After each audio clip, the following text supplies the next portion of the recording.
പിണറായിയെ കൊണ്ട് കേരളം മുടിഞ്ഞിരിക്കുമ്പോഴാണ് പിണറായിയുടെ കുട്ടി സഹാക്കളുടെ ഗുണ്ടായിസം കാരണം ഇവിടെ പല ജീവനുകളും നഷ്ടപ്പെടുന്നത്.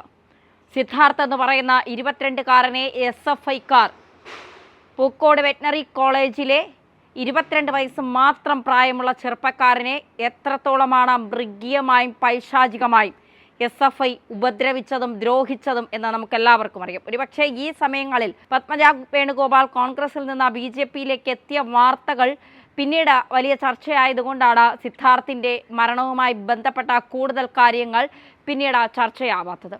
എന്തായാലും SFI കാണിച്ച ക്രൂരതകൾ, SFI പൂക്കോട് വെറ്റിനറി കോളേജിൽ കാണിച്ചുകൊണ്ടിരിക്കുന്ന ക്രൂരതകൾ, ഇടിമുറികൾ, അവർ പറയുന്ന കാര്യങ്ങൾ അനുസരിക്കാത്തവരെ ഏതൊക്കെ തരത്തിൽ ഉപദ്രവിക്കുന്നു എന്നുള്ളത് അലിഖിത നിയമം, അത് പോലീസിൻ്റെ റിപ്പോർട്ടിൽ തന്നെയുണ്ട്. പെൺകുട്ടികൾ, അതായത് അവരോടൊപ്പം ഗ്യാങ്ങിലുള്ള പെൺകുട്ടികളെ ആരെങ്കിലും അവരോടൊപ്പം ഡാൻസ് കളിക്കുകയോ പാട്ട് പാടുകയോ ചെയ്താൽ പിന്നെ ആ ആൺകുട്ടിയുടെ കാര്യത്തിൽ ഒരു തീരുമാനമായി. അതിനൊരുദാഹരണമാണ് സിദ്ധാർത്ഥ് എന്ന് പറയുന്ന ഒരുപാട് പ്രതീക്ഷകളുള്ള, ജീവിതത്തിൽ ഒരുപാട് നേട്ടങ്ങൾ കൊയ്യണമെന്ന് ആഗ്രഹിച്ച ഒരു ചെറുപ്പക്കാരൻ. അവൻ്റെ പോസ്റ്റ്മോർട്ടം റിപ്പോർട്ടൊക്കെ വന്നപ്പോൾ കേരളത്തിലെ അമ്മമാർ, അച്ഛന്മാർ, പെങ്ങന്മാർ ഒക്കെ ഞെട്ടിപ്പോയി എന്ന് തന്നെ പറയേണ്ടി വരും. അവൻ്റെ ശരീരത്തിൻ്റെ ഓരോ എല്ലും ഇടിച്ച് തകർത്തിരിക്കുകയാണ്. അത്രത്തോളം അവനെ ശാരീരികമായി ദ്രോഹിച്ചിരിക്കുകയാണ്. എന്തായാലും ഇപ്പോൾ ഈ ഒരു വിഷയവുമായി ബന്ധപ്പെട്ട പിണറായിയെ ചൂണ്ടുവിരലിൽ നിർത്തുന്ന, പിണറായിയെ കിടുകിട വിറപ്പിക്കുന്ന അടിമാലിയിലെ 82കാരിയായ മറിയക്കുട്ടി ഈ വിഷയത്തിൽ പ്രതികരണവുമായി രംഗത്തെത്തിയിരിക്കുകയാണ്. സത്യത്തിൽ SFIയെയും പിണറായിയെയും ഇത്രത്തോളം പച്ചയ്ക്ക് പറയുന്ന മറ്റൊരാൾ, നിലയ്ക്ക് നിർത്തുന്ന മറ്റൊരാൾ കേരളത്തിലുണ്ടോ എന്ന് ചോദിച്ചാൽ ഇല്ല എന്ന് തന്നെ പറയേണ്ടി വരും. ഇരട്ടച്ചങ്കത്തിയാണ്. പിണറായിക്ക് സ്വപ്ന കഴിഞ്ഞാൽ പിന്നെ ഏറ്റവും കൂടുതൽ ഭയമുള്ള ഒരു വ്യക്തി കൂടിയാണ് മറിയക്കുട്ടി എന്ന് പറയുന്നത്. മറിയക്കുട്ടി പറയുന്നത് ഇങ്ങനെയാണ്: കേരളത്തിലെ ഇടത് ഭരണത്തിൽ ജനങ്ങൾ പൊറുതിമുട്ടിയിരിക്കുകയാണ് എന്നും SFIക്കാരെ പേടിച്ച മക്കളെ കോളേജിൽ വിടാൻ പോലും സാധിക്കാത്ത അവസ്ഥയാണ് എന്നുമാണ് മറിയക്കുട്ടി അമ്മ കൃത്യമായി കാര്യങ്ങൾ പറയുന്നത്. അന്താരാഷ്ട്ര വനിതാ ദിനത്തിൻ്റെ ഭാഗമായി BMS എറണാകുളം ജില്ലാ കമ്മിറ്റിയുടെ ആഭിമുഖ്യത്തിൽ തൊഴിലാളി പഠന പരിശീലന ഗവേഷണ കേന്ദ്രത്തിൽ സംഘടിപ്പിച്ച വനിതാ സമ്മേളനം ഉദ്ഘാടനം ചെയ്യുമ്പോഴായിരുന്നു അവർ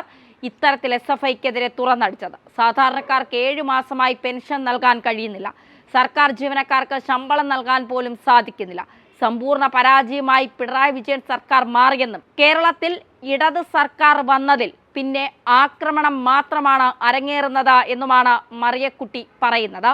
എന്തായാലും മറിയക്കുട്ടി കൃത്യമായി നേരത്തെ പെൻഷനുമായി ബന്ധപ്പെട്ട കേരളത്തിൻ്റെ അവസ്ഥ തുറന്നു കാണിക്കാനായി പിച്ചച്ചട്ടിയുമായി രംഗത്തിറങ്ങിയ വ്യക്തിയാണ് വന്ധ്യവയോധികയായ മറിയക്കുട്ടിയമ്മ. ഇപ്പോൾ മറിയക്കുട്ടിയമ്മ SFIയെയും കടന്നാക്രമിച്ചിരിക്കുകയാണ്. SFIയെ പേടിച്ച് പല അച്ഛനമ്മമാർക്കും മക്കളെ കോളേജുകളിൽ പഠിക്കാൻ വിടാൻ പോലും ഭയമാണ്. അതൊരു യാഥാർത്ഥ്യം തന്നെയാണ്. കാരണം SFI ഭരിക്കുന്ന കോളേജുകളിൽ മക്കളെ എന്ത് വിശ്വസിച്ചാണ് അച്ഛനമ്മമാർ വിടുന്നത് എന്നാണ് ഇപ്പോൾ അവർ തന്നെ ചോദിക്കുന്നത്. സിദ്ധാർത്ഥിൻ്റെ മരണം എല്ലാവരെയും വലിയ രീതിയിൽ ഭയപ്പെടുത്തിയിട്ടുണ്ട്. SFIയെ ഭയന്ന ഇപ്പോൾ മക്കളെ തന്നെ പഠനത്തിന് വിടാൻ കേരളം വിട്ട് മറ്റെവിടെയെങ്കിലുമൊക്കെ പഠനത്തിനായി അന്വേഷിക്കുകയാണ് അച്ഛനമ്മമാർ. അത്തരത്തിൽ കേരളത്തിലെ കലാലയങ്ങളെ നശിപ്പിച്ചു കൊണ്ടിരിക്കുകയാണ് SFIയിലെ ചില ഗുണ്ടകൾ. എല്ലാവരെയുമല്ല, ചിലരെ. കാരണം തലപ്പത്തിരിക്കുന്ന ആർഷോ തന്നെ പിടികിട്ടാ പുള്ളിയാണ്, ക്രിമിനലാണ്, കോടതി തന്നെ വാറന്റ് പുറപ്പെടുവിച്ച വ്യക്തിയാണ്. എന്നിട്ട് പോലീസ് ഇതൊന്നും കാണാതെ നടക്കുകയാണ്. തലപ്പത്തിരിക്കുന്ന ആൾ തന്നെ കൊടും ക്രിമിനലും പിടികിട്ടാ പുള്ളിയുമാകുമ്പോൾ പിന്നെ താഴെത്തട്ടിലുള്ളവർ ഇത്രയൊക്കെ കാണിച്ചില്ലെങ്കിലേ അതിശയമുള്ളൂ.